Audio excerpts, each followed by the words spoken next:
Welcome, everybody, to the Bryan Foltice Behavioral Finance Podcast. My name is Dr. Bryan Foltice, and I am an associate professor of finance at Butler University in Indianapolis, Indiana. And my goal is to teach you about behavioral finance in order for you to make better decisions with your life and with your money.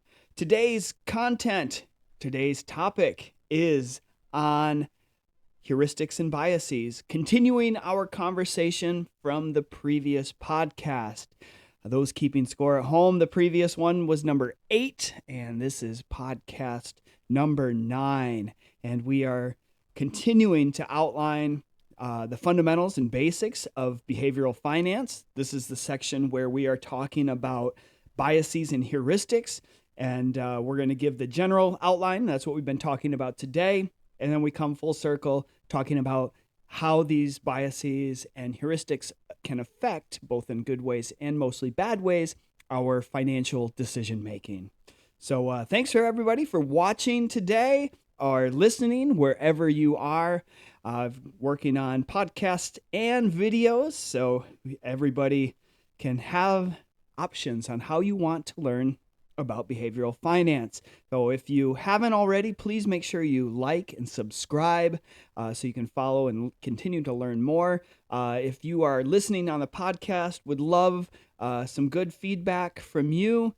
And please spread the word about behavioral finance and how we can help each other make better decisions and let this thing grow. And let's learn. So today, we are hopping straight into the content. We're piggybacking on the conversation that we were talking about before, which is our type 1 and type 2 ways of thinking. So type 1 is our automatic thought process that kind of puts us on cruise control. It's that type 1 thinking that before you even wake up, you kind of realize that you've done all these different, you've gone to the bathroom, you've washed your hands, brushed your teeth maybe. I don't brush my teeth right away. I have my coffee first, and I brush my teeth. Then I told you about my deodorant, all these things that are automatic, going down the road, not even knowing where we are. That's type 1 thinking. Type 2 is where we have to jump in and really override that instinctual type 1. Say, no. Either we have to buckle down and do some actual concentration, or you're going in the wrong direction, and now I have to step in and say, okay, well, I'm actually not going down this way or going on my way to work. I'm not actually going to work. I'm actually going in that direction, but I'm going to a restaurant instead. I have to step in and make that change. So anyway, we're going to learn more about that today. So the first thing we're going to talk about, and we've been talking about, these are called like self-preservation. So a lot of the type 1 is all about keeping you alive and preserving you. And that's what leads us to this ambiguity aversion. And so a couple other things that we have. This status quo bias is something that we tend to leave things as they are. And so think about, you set something up, or you started a free trial somewhere, and you said, oh yeah, in 7 days I'll remember to cancel it because I don't want it the whole time. And then you go into your bank statement and you realize, okay, what the hell was this? What was $49? What is this transaction? Surely I've been hacked. And then you realize it was that free trial that is expired and is now nicking you every month for $49.99.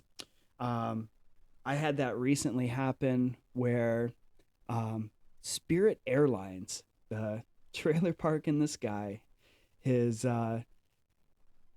they, of course, I love a good deal, so I always get roped in. And only recently, when they left my fiance and I stranded in Fort Myers with no way out for another week, did I ever say, I'm done. We're breaking up. This relationship is not healthy.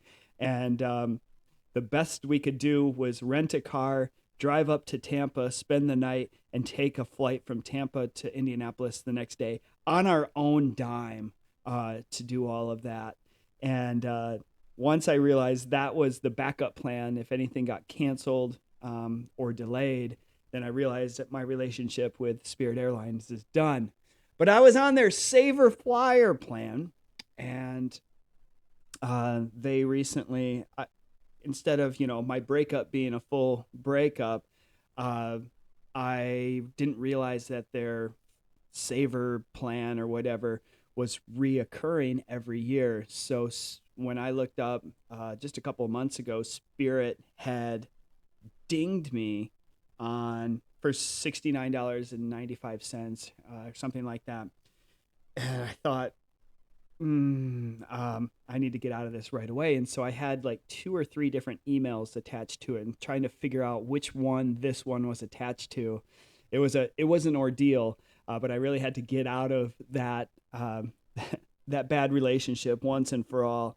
So we leave things the way they are, and we tend to forget about it. And this is just our type 1 thinking saving us mental energy, and not really important to us, and we're going to forget.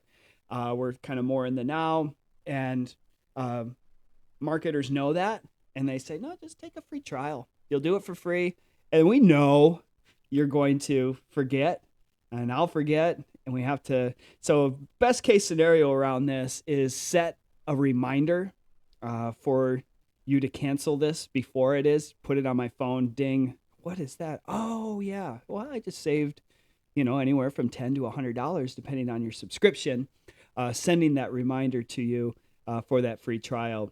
And I know I just started, I'm a on-again, off-again relationship with Apple TV. But since Ted Lasso came out with season 3 a while ago and haven't watched it, I'm turning that subscription back on and leave it on until I'm done. But then I have to remember to go in and change it.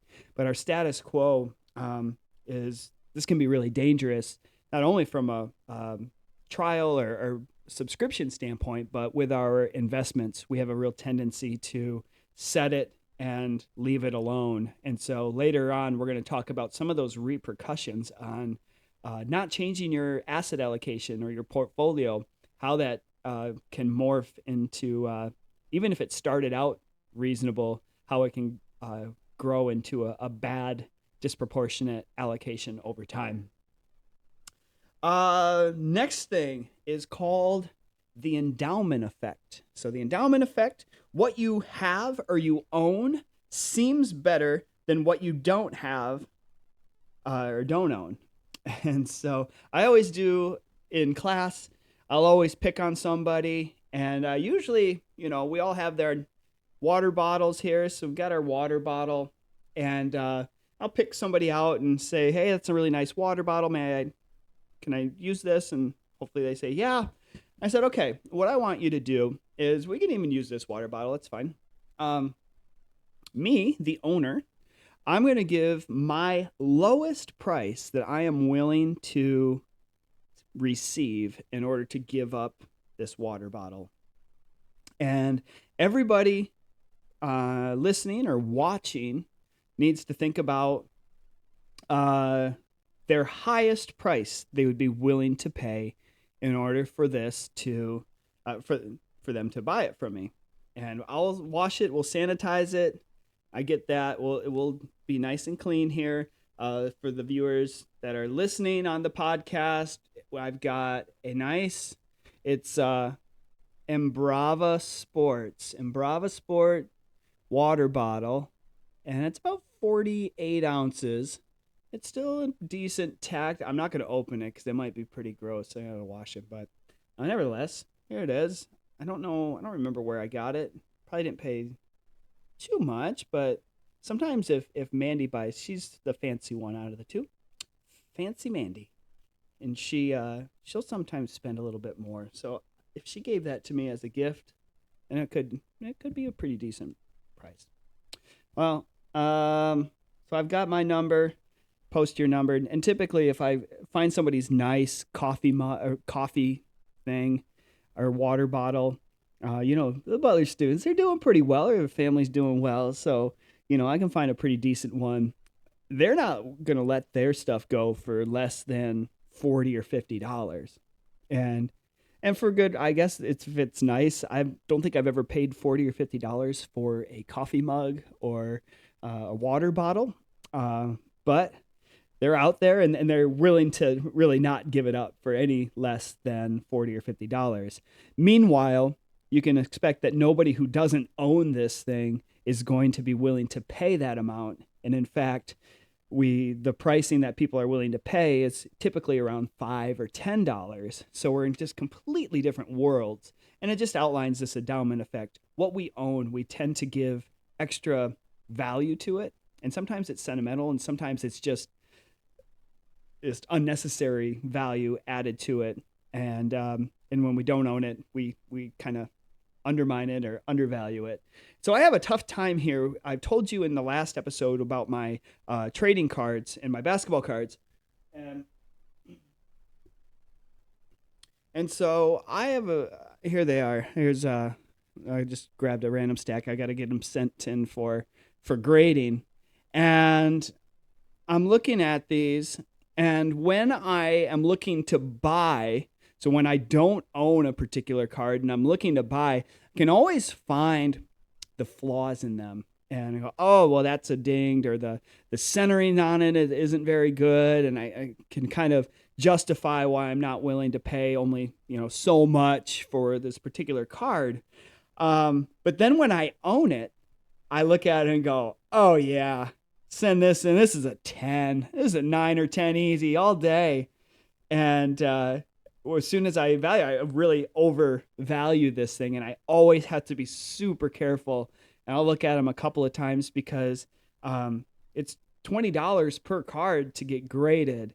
And when you get a bunch of cards that are not very well, you're going to take a loss on all of them.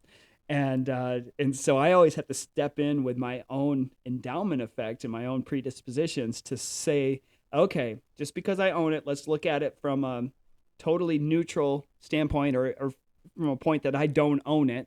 And somebody looking at this card, what would they say? So anyway,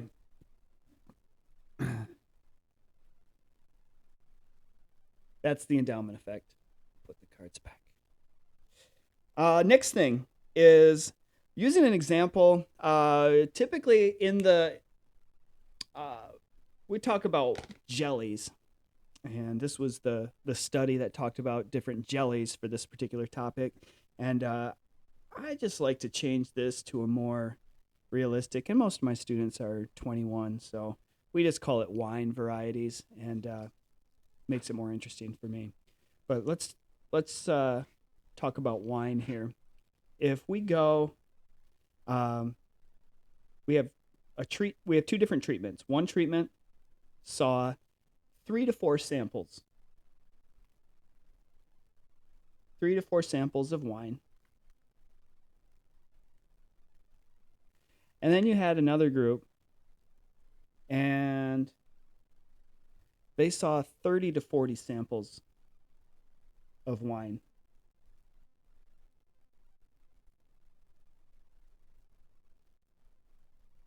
So my question is, here we go. Good excuse to bring up the whiteboard. Yeah. Which one attracted, out of these two, which one do you think attracted more interest from participants? Was more interesting, more entertaining? Now, especially, it's the same if we were talking about jellies, but this should be pretty easy if we were thinking about wine varieties.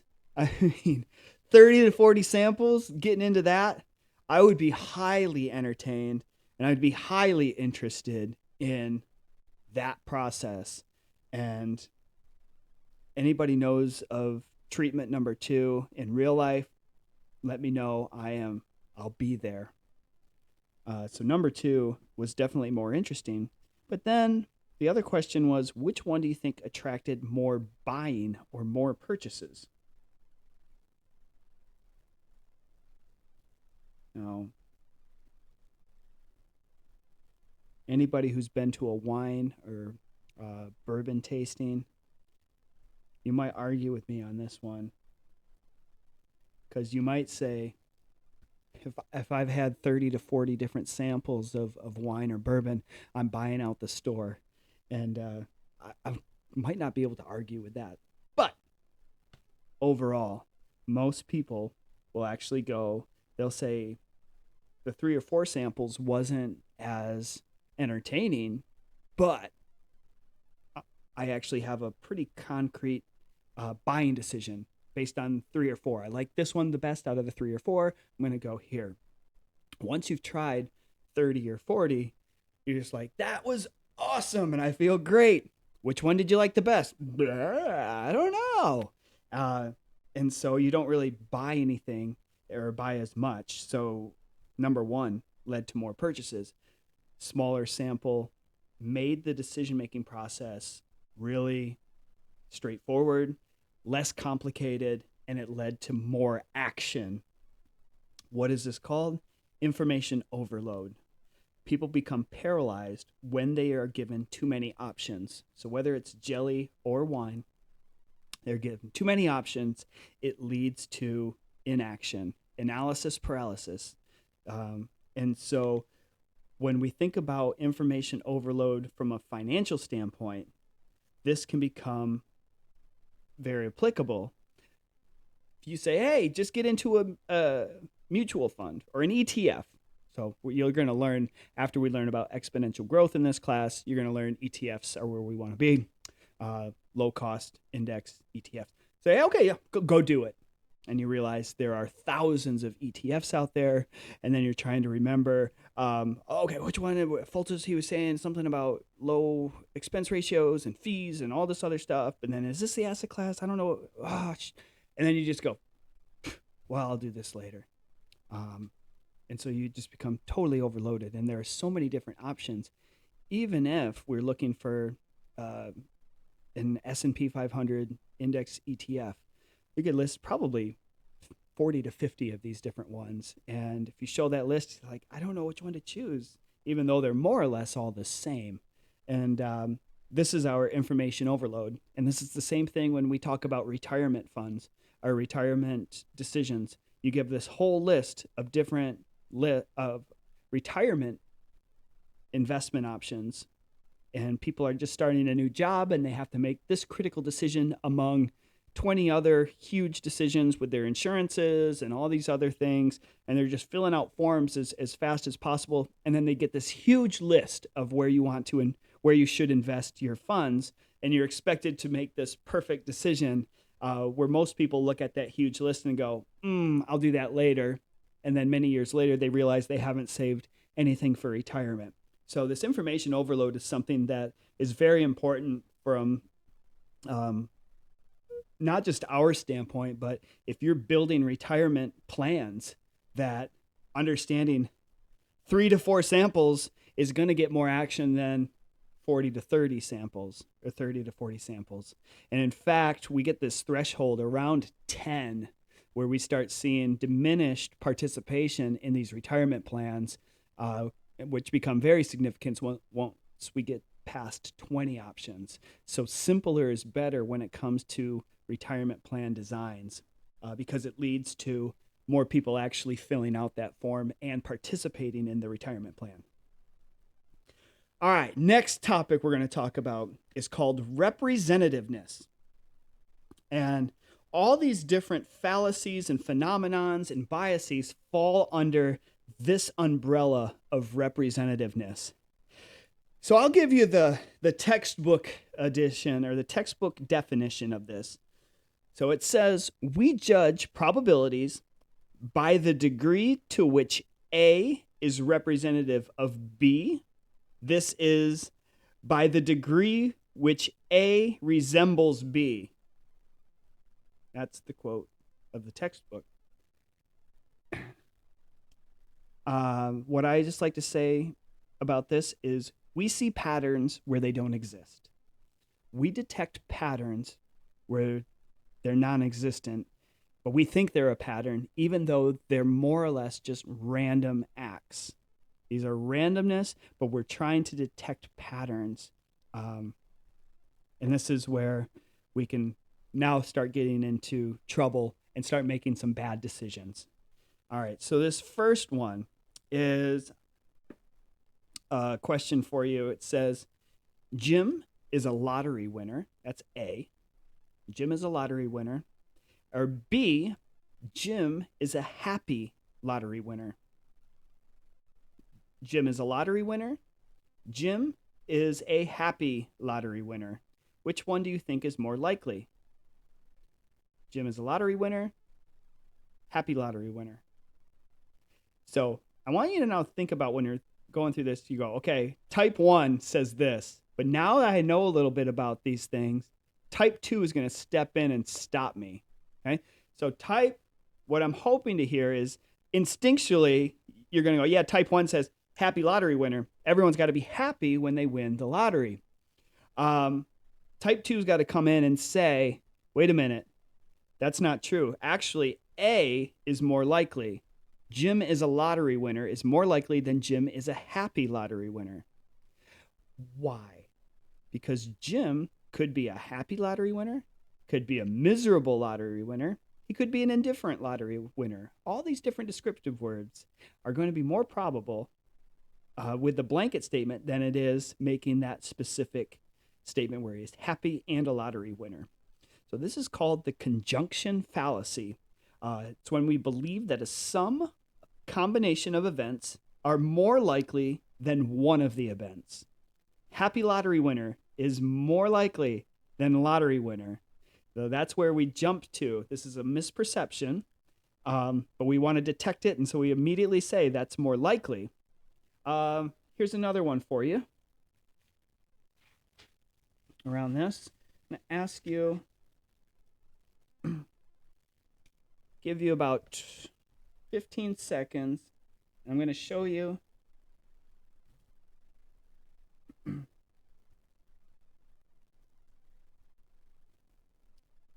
right. I'm going to ask you fill in as many words ending blank and blank in the next 20 seconds. Think about as many words as possible and go.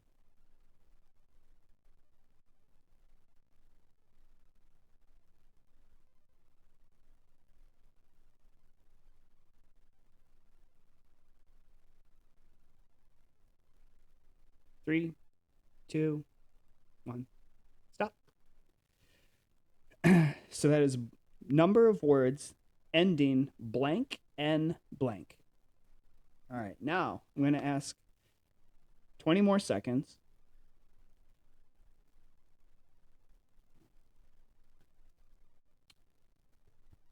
Come up with words ending ing, ending ing in 20 seconds, and go.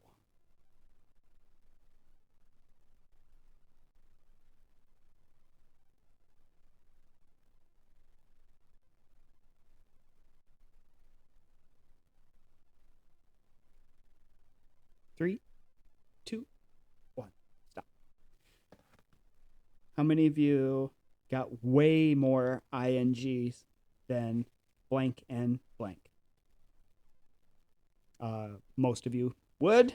I know I would. Even when I look at it, it's like, I can think of many in my head. And when I wrote out blank and blank, I teach this stuff. I should know.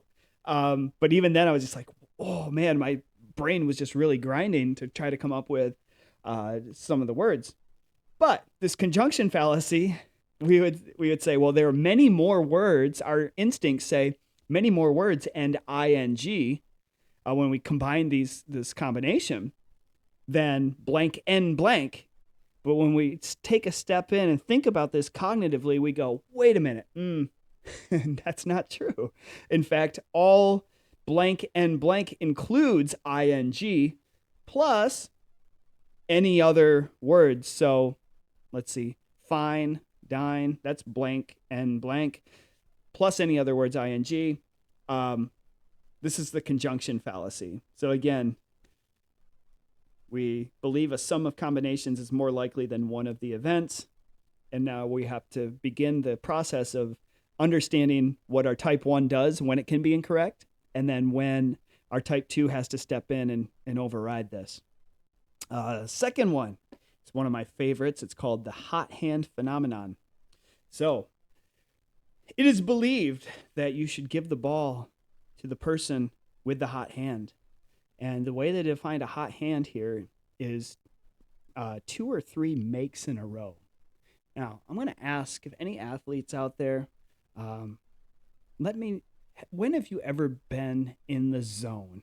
So think about what it means to be in the zone, whatever you define this as. So usually I get I have a bunch of athletes, and we're in the Big East. So a lot of the soccer, tennis, obviously basketball, baseball are all Big East, pretty decent, high-level D1 athletes that I get to teach about behavioral finance in my classes. And so we ask, okay, what does that feel like? What does that look like? So I can speak to basketball. Now, it's what I was good at and known. And so I can think about being in the zone after playing hundreds, thousands of games, both, in high school, college, pro in Germany. But then you think about all the AAU games, all the rec games, and I can probably think of handful of times, 5 to 10 times, where I was just in the zone, probably scored 50 points, and just one after another. And I just remember it was almost like an out of body experience where you just weren't even thinking about what was actually happening. You're just doing what you've been trained to do for many thousands of hours, and you're just doing what you do. And so I was thinking about that, and I realized that when you're having those experiences, that's very rare. So like I said, out of all of those games and scrimmages and everything, maybe 5 to 10 times it was truly an in the zone kind of hot hand that I would have. But anyway, many people believe if we detect a trend, so if somebody has even 2 or 3 makes in a row, we believe that they're going to make the next one. So usually you see, okay, it's a heat check. We're going to take a questionable shot or run a questionable play that's very risky because we feel like we have the hot hand. And even coaches will say, hey, let's keep this person in. He's got the hot hand, and we're gonna ride it out. And typically what happens, unless you're having this real tail end experience, what usually happens if somebody is a 50% shooter, if you make 2 in a row, that third shot is still a 50% chance. There's no higher probability. So when you dig into the data, that's what we found, that there's no significantly different probability that there is, that it's higher because they have the hot hand, even though many of us believe this was going to be a trend. So we detect patterns where they don't exist. This is detecting a pattern, just as if I were to say, hey, I flipped 2 heads in a row. I'm on fire. I'm going to flip another head. We go, well, no, it's 50%, right? That's the point. But that's our type 2 that has to step in and say, wait a minute. All right, this is all random. It's not a pattern. We're detecting a pattern where it's not existent. And but we see that in sports, and anytime somebody makes 2 or 3 in a row, we go, oh, that's the hot hand. Look out. Let them shoot wherever. And that's not really the case, because if you're a 20% shooter, you make 2 in a row, that third one is still going to be a 20% chance that they're going to make that one. So hot hand phenomenon is more of this trend following. Yeah. So you follow the trend and you make 2 in a row, you're going to believe that you're going to make that third. and fourth and fifth. That's our momentum. Now, we also have what is called the gambler's fallacy. This is well, let's just spell it out for you here. Gambler's fallacy. We mistakenly detect a streak and believe the opposite will happen once we detect that streak. So we have this that's similar to the hot hand. We detect the streak, but then we believe the opposite is going to happen. The opposite result will happen. Think about baseball. Anybody playing baseball, you're in a slump, so you haven't had a hit for a few at-bats. What does everybody say? Well, you're due. You're due for a hit. Come on, baby, you're due. You're due. You're going to reverse it. That's the gambler's fallacy. The gambler's fallacy came from Bellagio, or the casinos, because it was noticed that on the roulette tables, so you have 36 spots on the roulette table, 17 are black, 17 are red, and 2, I believe, are for the dealer. And what we observed is anytime there were a number of blacks in a row, so the last 7 were blacks, where was all the money? So if you're a hot hand follower, you'd say, well, black is hot. We're going to put it on black. But the gambler's fallacy that we see in other behaviors is all the money was on red. Why was it on red? We ask people. Well, because it's due. It's been so overdue. All these blacks rolling the black on here, that we get black in a row, then all of them, where it just creates this perfect storm where it's totally overdue for a red. All the money's on the red. So that's type 1 thinking. Type 1, we detect that trend and we believe the opposite is going to happen. Type 2 has to step in and say, wait a minute, if we're truly spinning this correctly, the real probability every single time, no matter what's happened in the past, every time there is a 17 out of 36 chance that it's going to be black. There's a 17 of 36 chance it's going to be red, and there's a 2 of 36 chance it'll be dealer. So again, this is our gambler's fallacy that we see. Continuing on, we've got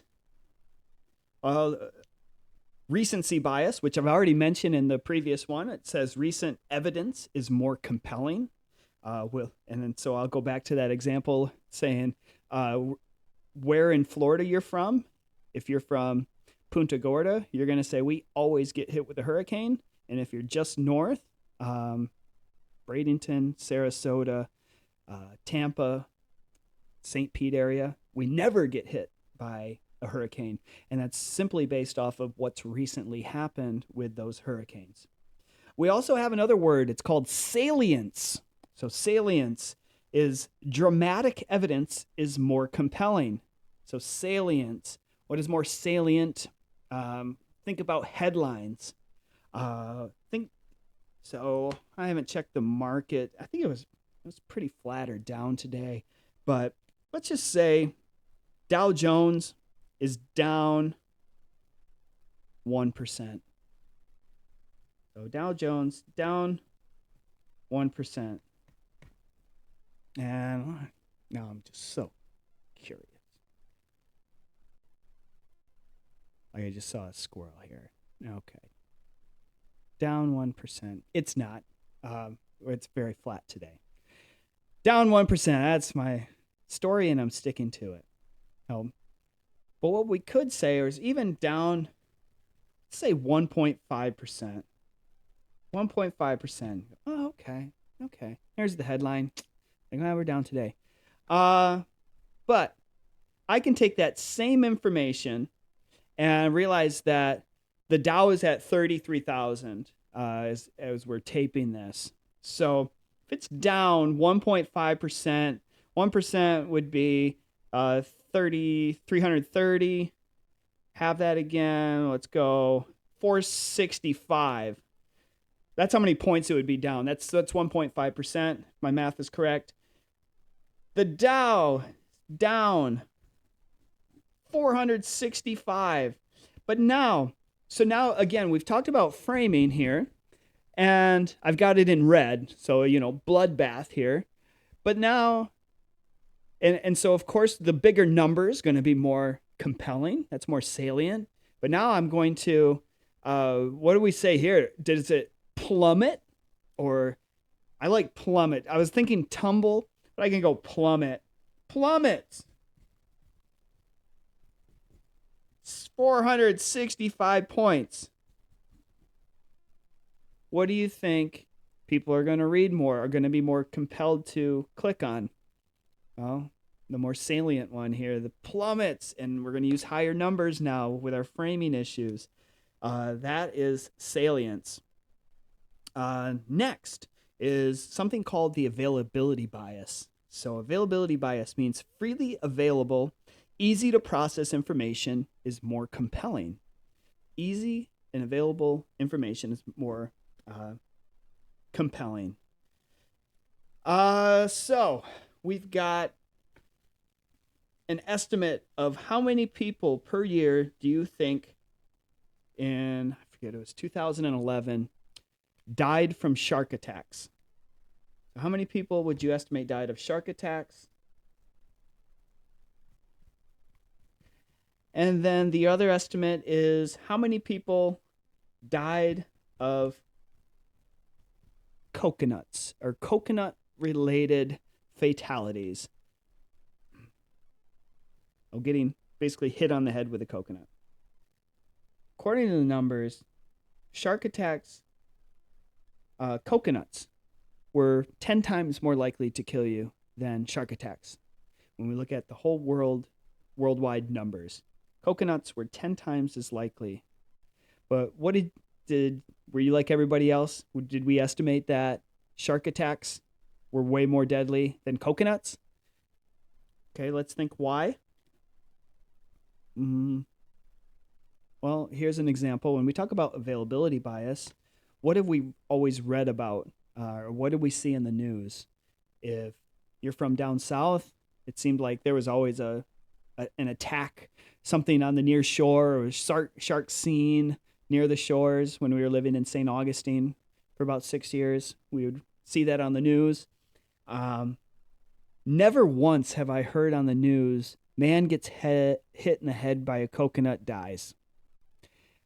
So when we think about it, when we make our decision here, our minds are going, yeah, I'm going to estimate shark attacks high, coconuts low. I have no reason to believe otherwise.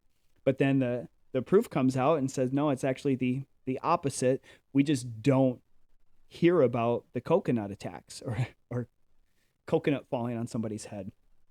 In the world of finance, what we see is any stock that is included on the S&P 500 list now becomes more available to other individuals through the actual list itself, and also through ETFs, where just the inclusion doesn't change their business or their profits or their sales.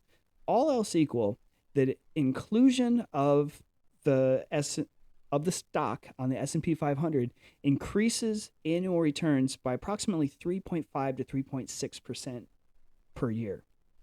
And so this is just being on people's radar is actually going to increase the value of a stock. Next, we've got what is called the anchoring and adjustment. So this is where we anchor our estimates to an arbitrary number, and we fail to adjust to appropriately estimate.